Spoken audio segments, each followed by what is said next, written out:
അതൊന്നും വാക്കുകളിലൂടെ പറയാൻ താല്പര്യമില്ല. അതുകൊണ്ടാണ് ഇവിടെ നേരിട്ട് വന്നത്. എൻ്റെ ചെറിയപ്പത്തിലുള്ള സ്വപ്നമാണ് മിലിറ്ററിയിൽ ഒരു ഓഫീസറാകണം. NCCയിൽ എയും ബിയും സിയും സർട്ടിഫിക്കറ്റ് വാങ്ങി ബെസ്റ്റ് കേഡറ്റായിട്ട് തിരഞ്ഞെടുത്തു. കോളേജിൽ അറിയപ്പെട്ട ഒരു വ്യക്തിയായി മിലിറ്ററിയിൽ ഓഫീസറായി പോയ ആൾക്കാരൊക്കെ വന്ന് ട്രെയിനിങ് തന്നു. എനിക്ക് ഉറപ്പായിട്ടും ജോലി കിട്ടും SSBയിലൂടെ എന്ന് പറഞ്ഞിരിക്കുമ്പോൾ നിലച്ചിരിക്കാതെ ഒരു ദിവസമുണ്ടായ ഒരു അപകടം. എൻ്റെ 2 കൈക്ക് മേജർ സർജറി ചെയ്യേണ്ടി വന്നു. 2 വർഷത്തോളം കൈയില്ലാതെ ഞാൻ ജീവിച്ചിട്ടുണ്ട്. ആ സമയത്ത് എൻ്റെ വീട്ടിൽ എൻ്റെ ഫാദറിൻ്റെ ബിസിനസ് നഷ്ടത്തിൽ പോവുകയും എന്നെ ചികിത്സിക്കാൻ പൈസ ഇല്ലാതെ കഷ്ടപ്പെടുന്നത് ഞാൻ കണ്ടിട്ടുണ്ട്. എൻ്റെ സഹോദരിയുടെ വിവാഹം തീരുമാനിച്ചിട്ട് നടക്കാതെ പോയ സന്ദർഭങ്ങളിൽ വീട്ടിലുണ്ടായ ടെൻഷൻ എത്രമാത്രം വലുതാണെന്ന് ഞാൻ അറിഞ്ഞിട്ടുണ്ട്. എൻ്റെ സഹോദരൻ പഠിക്കാൻ മിടുക്കനായിരുന്നിട്ടും പഠിത്തം നിർത്തേണ്ടി വന്നൊരു സാഹചര്യം ഞാൻ കണ്ടിട്ടുണ്ട്.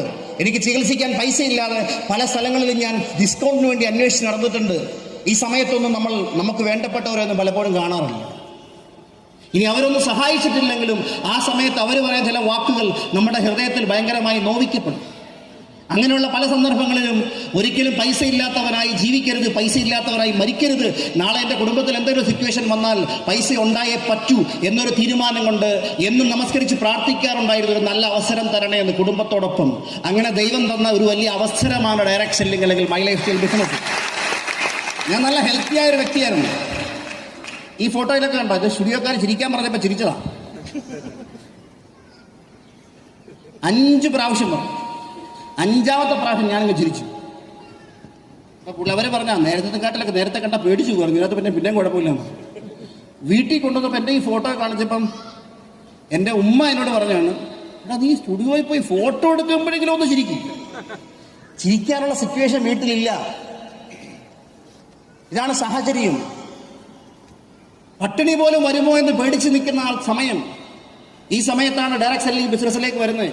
ഇടുക്കി പൊളിഞ്ഞ് വീടായ ഒരു പഴയ വീട് മാറ്റണമെന്ന് ആഗ്രഹമുണ്ട്. നാട്ടുകളിലും ബന്ധുക്കാർക്കൊക്കെ പൈസ ഉണ്ടെങ്കിലും ആരെങ്കിലും വന്ന് വീട് വെച്ച് തരുമോ? ഇല്ലല്ലോ.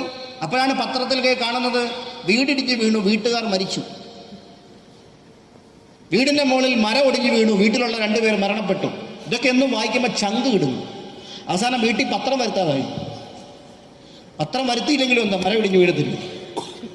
ഇത് കാണണ്ടല്ലോ എന്നുള്ള ഇതുകൊണ്ടാണ്. വീട്ടിൽ മഴയൊക്കെ പെയ്യുമ്പോൾ എൻ്റെ അമ്മ ഞങ്ങൾ മക്കൾ ചെറുതായിരുന്ന സമയത്ത് ഒരു കോർണറിലേക്ക് വിളിച്ചുകൊണ്ട് പോകും. ഈ ഓടൊന്നും പറഞ്ഞ് തല വീണ തട്ടിപ്പോകും. ഇതൊക്കെ മാറ്റി ഒരു ചെറിയ വീട് വെക്കണമെന്ന് ആഗ്രഹമുണ്ട്, പക്ഷെ സാധിക്കുന്നില്ല. ഡയറക്റ്റ് സെല്ലിങ്ങിലൂടെയാണ് മാറ്റം വന്നത്.